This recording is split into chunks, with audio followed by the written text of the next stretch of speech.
ابن عمي يا بنت عمي، المنتخب المغربي في دوري الملوك يتأهل إلى نصف النهائي. إنجاز تاريخي، لا هو أول مرة كيدار هاد دوري الملوك، ولكن باش تمشي لأول مرة وتخسر الماتش الأول ب4-1 وتسترجع ثقتك بنفسك وتعاود الميريكان 7-7 بينالتيات، لاتموسفير ديال الضغط، وقبل من ذلك الجابون، وقبل منها اوكرانيا، يعني شي حاجه كبيره بزاف ابن عمي، والله العظيم الا كبيره بزاف. بطبيعه الحال غتقولوا لي عادي دوري، لا ما عاديش، دوري ماشي عادي، هذا دوري فيه بزاف تاع السسبانس، هذا راه خصو يدار فيلم، هذا شتي دابا شي نهار غيديروه في هوليود،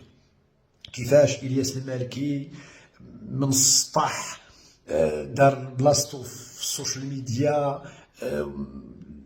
قالوا الاعتقال، دوز الحبس، عاود خرج، عاود رجع، عاود خرج، وكيفاش فاروق خدا البادره من بعد ووصل المنتخب، ملي غادي يخرج الياس ما غيمشيش مع المنتخب من السطح مع الفرقه المرافقه له تما ديال الموسيقى وديال لومبيونس، غادي يخلقوا لنا واحد الشاو، غيديروا مشاهدات خياليه في منصه ديال الكيك ومنصات اخرى، والنقل اللي وقع في باقي المنصات، وداك الهوليوديه عاود والهيتشكوكيه في التأهل.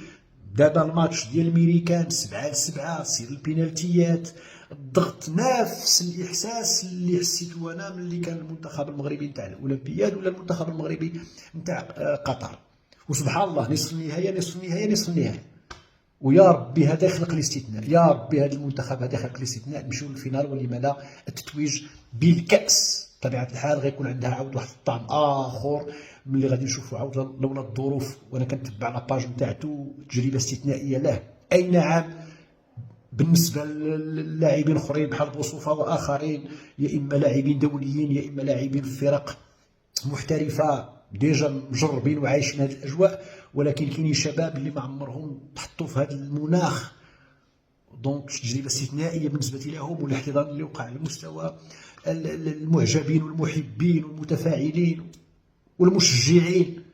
والله العظيم تجربة زوينة، أنا ما كنتش متبعها من الديبار، ولكن يلا نخرط هذه واحد 4 أيام ولا 5 أيام،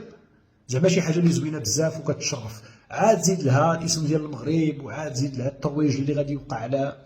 مستوى واحد العدد نتاع المنصات، واحد العدد نتاع القنوات والنقل وما إلى ذلك. دونك الاسم نتاع المغرب سيلعلع مرة أخرى وسيشعشع كما كنقولوا بالريفية ديال الشعشعة ديال اللعلع، ذوك جنة نتشمع أوييه من عمينو، اي بالله. إذا هنيئا للجميع، برافو برافو برافو، بالتوفيق إن شاء الله في نصف النهاية، غادي نكونوا حاضرين غير بالدعاء والتشجيع، وبرافو الشباب، بيبا.